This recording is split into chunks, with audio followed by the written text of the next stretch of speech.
குணசேகரனை பார்த்து இப்போ வீட்டில் இருக்கிற பெண்கள் எல்லாருமே பயப்படுறாங்க. அந்த அளவுக்கு பார்த்தீங்கன்னா, நான் ஆத்திரமா இருக்கேன். தயவு செஞ்சு நான் சொல்றத கேளுங்க. இல்லைனா பொண்டாட்டி, புள்ளன்னு கூட பார்க்க மாட்டேன். யாரனாலயும் காவு குடுப்பேன். என் பையனோட கல்யாணம் எனக்கு நடந்தே தீரணும் அப்படின்னு பார்த்தீங்கன்னா சொல்லுவாருங்க. ஸோ குணசேகரன் எல்லாத்துக்கும் மேல உச்ச கட்டத்துக்கு போயிட்டு பார்த்தீங்கன்னா, ஒரு துப்பாக்கியே விலைக்கு வாங்கியிருக்கிறார். அந்த அளவுக்கு பார்த்தீங்கன்னா கோவத்துல இருக்காரு. ஏன்னா நான் மீனாட்சி மேல சத்தியம் பண்ணியிருக்கேன். வாக்கு குடுத்துருக்கேன். மீனாட்சி அம்மா உன்ன உன் உன் உன் சாட்சியா பார்த்தீங்கன்னா, நான் அன்புக்கு இந்த தர்ஷன குடுக்குறேன் அப்படின்னு பார்த்தீங்கன்னா, ஒரு வாக்கு குடுத்துருக்கேன். அந்த வாக்கு மட்டும் ஏதாச்சும் மிஸ் ஆச்சு, உங்களையும் போட்டு தள்ளிட்டு நானும் போய் சேர்ந்துருவேன் அப்படின்னு பார்த்தீங்கன்னா, குணசேகரன் கோவத்துல ஒரு கன்ன வாங்கியிருப்பாரு. அது எப்படி ஆப்பரேட் பண்றன்றது வரையும் பார்த்தீங்கன்னா, ஒரு ஆள வச்சு கத்துட்ருப்பாரு. இதெல்லாம் பார்த்த உடனே ஈஸ்வரியிலேருந்து, தர்ஷினியிலேருந்து, தாராக்கு வரைக்கும் எல்லா சின்ன பொண்ணுங்கள்லேருந்து பெரிய பசங்களுக்கு வரைக்கும் எல்லாருக்குமே பயம் வந்துடுது. வீட்ல இருக்கிற அவங்க தாயே பார்த்தீங்கன்னா, "எப்பா எதுக்குப்பா இதெல்லாம் இப்போ வாங்கிட்டு இருக்க?" அப்படின்னு பார்த்தீங்கன்னா பேசுவாங்க. ஸோ தர்ஷன தேடுற முயற்சியில இல்லாம பார்த்தீங்கன்னா, எல்லாருமே அந்த பார்கவிய தேடி கொலை பண்ற முயற்சியில பார்த்தீங்கன்னா ஈடுபடுறாங்க.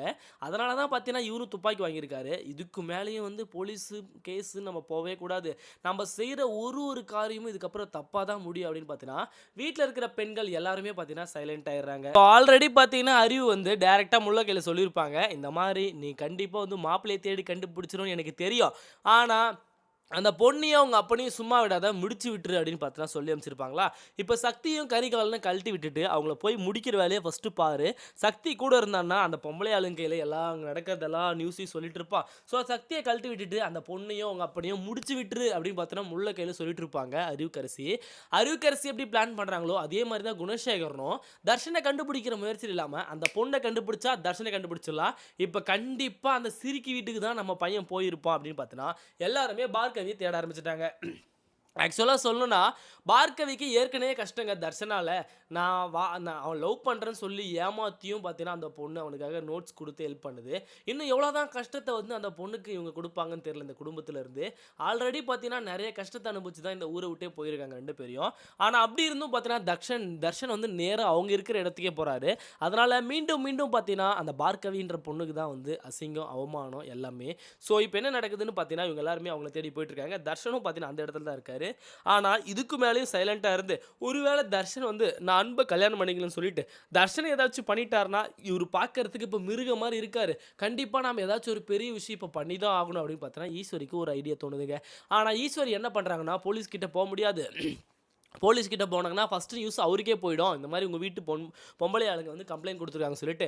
ஸோ நம்ம வந்து யாருக்கும் தெரியாம ஜீவானந்தத்து கையில வந்து சொல்லிடுவோம். இந்த மாதிரிலாம் நடக்குது அப்படின்னு சொல்றாங்க.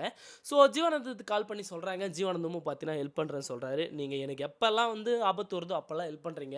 ஆனா எங்க வீட்ல இருக்கிற யாருமே உங்கள புரிஞ்சுக்கலையே அப்படின்னு சொல்றாங்க. உங்க வீட்ல இருக்கிற யாராச்சும் மனுஷனா இருந்தா தானே அப்படின்னு பார்த்தீங்கன்னா சொல்லிட்டு அவர் ஹெல்ப் பண்ணதுக்கு வராரு. ஆனா ஜீவானந்த் வந்தா தனியா வரமாட்டாரு. அவங்க டீமோட தான் வருவாரு.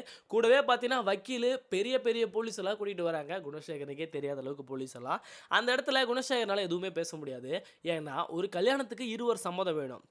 ஆனா, தர்ஷன் விருப்பம் இல்லாம அந்த கல்யாணம் நடக்கவே கூடாது. என் பிள்ளைய நான் இந்த மாரி விட்டுக் குடுக்க மாட்டேன் அப்படின்னு பார்த்தோன்னா, ஈஸ்வரி பிடிவாதமா இருப்பாங்க. ஏன்னா, இதே வாயால தான் தர்ஷன் வந்து, "நீ யாருன்னே தெரியாது. வீட்ட விட்டு கிளம்புடி" அப்படின்னு பார்த்தீங்கன்னா சொல்லியிருப்பாரு பார்கவிய. ஆனா, பார்கவி கிட்ட மன்னிப்பு கேட்டு பார்கவிய காதலிக்கிற அளவுக்கு போயிருக்காரு. இந்த அளவுக்கு நல்ல புள்ளையா இருக்காருன்னா, அதுக்கு காரணம் ஈஸ்வரி தான்.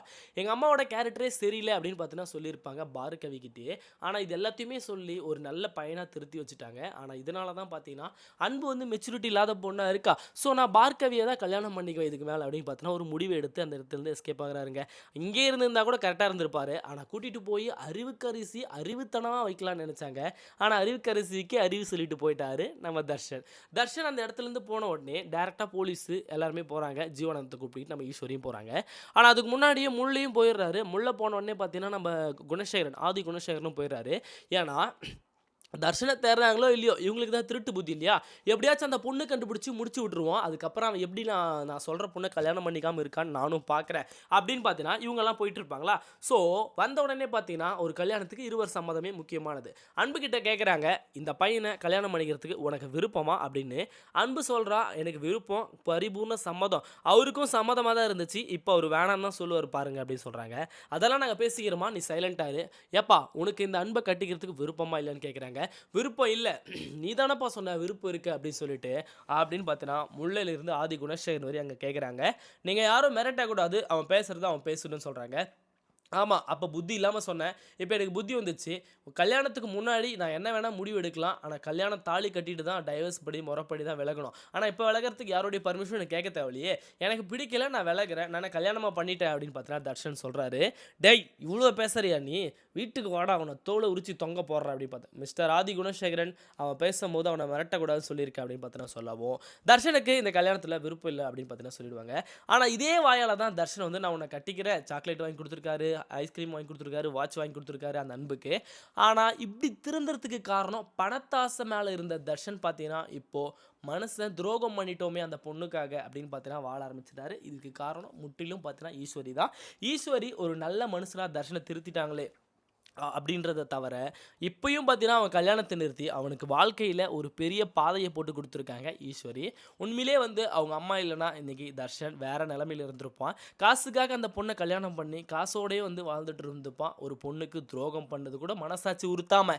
ஆனா, இது எல்லாத்தையுமே எடுத்து சொல்லி புரிய வச்சு, இந்த கல்யாணத்தையும் பார்த்தீங்கன்னா, தடுத்து நிறுத்துறதுக்காக போலீஸ்லருந்து வக்கீல் வரைக்கும் கூட்டிட்டு வந்திருக்காங்க நம்ம ஈஸ்வரி அம்மா. ஏன்னா, அவங்க பையன் கல்யாண வாழ்க்கைய அவன் தான் முடிவு எடுக்கணும். தப்பா எதனாச்சும் ஆச்சுன்னா, அவனுடைய வாழ்க்கையே கேள்விக்குறியாயிடும். அவன் நெறைய சாதிக்கணும்னு வேற இருக்கான் அப்படின்னு பார்த்தீங்கன்னா சொல்லிட்டு இருப்பாங்களா? இப்போ பார்கவிக்கு என்ன பண்றதுன்னே தெரியல. எதுக்காக என்ன எங்க போனாலும் இப்படி பண்றீங்க? என் உயிர நீங்க துச்சமா நினைக்கிறீங்களா? எங்களுக்கும் மானம், ரோஷம் இருக்கு. நாங்க ஏழைன்ற ஒரே காரணத்துக்காக எங்கள என்ன வேணா பண்ணலாம். யாருமே கேட்க மாட்டாங்க. நீங்க எல்லாம் நினைச்சிட்டு இருக்கீங்களா? அப்படின்னு கேட்குறாங்க. ஈஸ்வரி அந்த இடத்திலேயே பார்த்தீங்கன்னா மன்னிப்பு கேட்டுருவாங்க பார்கவி கிட்ட. பார்கவி, இத்தன நாளா எங்க குடும்பத்திலருந்து எந்தெந்த திசையிலயும் உனக்கு ஆபத்து வந்திருக்கும். அது எனக்கே நல்லா தெரியும். ஆனா இப்ப வரைக்கும் ஆபத்து வந்துட்டே தான் இருக்கு. என்ன தயவு செஞ்சு சொல்றேன். என்ன மன்னிச்சிரு. என்னையும் என் பையனையும்.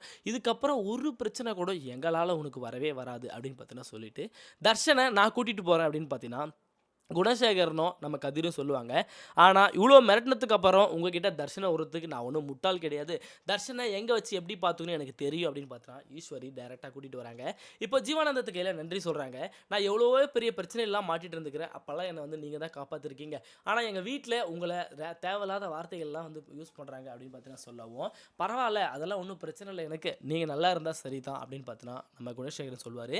வீட்ல இருக்கிற பெண்கள் எல்லாருமே பார்த்தீங்கன்னா, என்ன ஆச்சோ தர்ஷனுக்கு இவரு வேற துப்பாக்கியெல்லாம் வாங்கி வச்சிருந்தாரு அப்படின்னு பார்த்தா உயிரை கையில பிடிச்சிட்டு இருப்பாங்க. ஆனா வீட்ல இருக்கிற பெண்களுக்கு ஈஸ்வரி கால் பண்ணி சொன்னவோ அப்பதான் அவங்களுக்கு நிம்மதியாவே இருக்குங்க. ஆனா ஆதி குணசேகரனோட கோபம் இதோட முடிய போறதில்ல. ஏன்னா கூடவே இன்னொரு தில்லுமுள்ளு கேங், அதாவது அறிவுக்கரசியும் முள்ளையும் இருக்காங்க இல்லையா, அவங்க 2 பேரும் கேடு கெட்டவங்க தான் ஆல்ரெடி. ஸோ இவங்க ஒட்டுமொத்தமா சேர்ந்து ஏதாச்சும் ஒரு பெரிய திட்டத்த போட்டு பெரிய வேலைய பண்ண போறாங்க. பேசாம இந்த கல்யாணத்த நடத்தியிருந்துக்கலாமோ அப்படின்னு யோசிக்கிற அளவுக்கு பார்த்தீங்கன்னா, ஆதி குணசேகரன் இப்ப இறங்க போறாரு. இவர்கிட்ட துப்பாக்கி இருக்கு. அது மட்டும் இல்லாம அந்த பக்கம் பார்த்தீங்கன்னா, ஒரு ஃப்ராடு கும்பலே இவங்களுக்கு சம்மந்தி ஆக போறவங்களும். ஸோ 2 பேரும் சேர்ந்து சும்மா விட போறாங்க. தர்ஷனோட வாழ்க்கையில இதுக்கப்புறம் விளையாட தான் போறாங்க. ஆனா தர்ஷன் அவன் ஆசைப்பட்ட பொண்ணு கூட தான் வாழணும்னு பிடிவாதமா பார்த்தீங்கன்னா, அவங்க 2 பேரையும் பிரிச்சு இப்ப வரைக்கும் கூட வச்சு காப்பாத்திட்டு இருக்காங்க அவங்க அம்மா ஈஸ்வரி. ஸோ இந்த வீட்லருந்து யார் இந்த வீட்ட விட்டு வெளிய போனாலும் கால உடைச்சிருவேன். அம்மா, புள்ளன்னு யாரையுமே பார்க்க மாட்டேன். துப்பாக்கிய வாங்கின்னு வந்து மிரட்டுனோனே, இந்த வீட்ல இருக்கிற எல்லாருமே பார்த்தீங்கன்னா பயந்துட்டாங்க. ஏன்னா, சாதாரண குடும்பத்தில ஒரு துப்பாக்கிய கொண்டு வந்தா யாருக்கு தான் பயம் இல்லாம இருக்கும். அதே மாரி ஈஸ்வரியும் பயந்துட்டு இருந்தா, இப்ப அவங்க பையனோட வாழ்க்கை கேள்விக்குறியா இருக்குங்க. இதே மாரி இன்ட்ரஸ்டிங்கான வீடியோ நீங்க பார்த்து தெரிஞ்சுக்க நம்ம சேனல சப்ஸ்கிரைப் பண்ணி பெல் ஐகான கிளிக் பண்ணிக்கங்க. அப்பதான் நான் போடுற வீடியோ அடுத்தடுத்து உங்களுக்கு உடனுக்குடனே நோட்டிஃபிகேஷன்ல வந்து சேரும். அடுத்த வீடியோல சந்திக்கலாம். அதுவரைக்கும் பாய்.